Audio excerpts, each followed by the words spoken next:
ఒక కాలంలో లోక సమతుల్యం కదిలిపోయింది. దేవతలు, అసురులు ఒకే లక్ష్యంతో కలిసి నిలిచారు.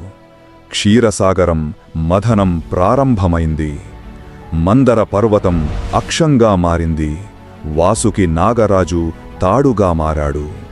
సముద్రం గర్జించింది. ఆకాశం మెరుపులతో చీలిపోయింది. కాని అమృతం కాదు. మొదటగా బయలుదేరింది హాలాహల విషం. ప్రపంచం నాశన అంచున నిలిచింది. అప్పుడు ప్రవేశించాడు మహాదేవుడు.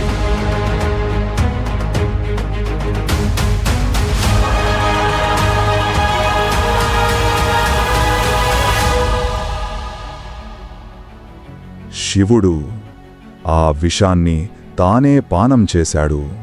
ఆయన కంఠం నీలమైంది. లోకం రక్షించబడింది.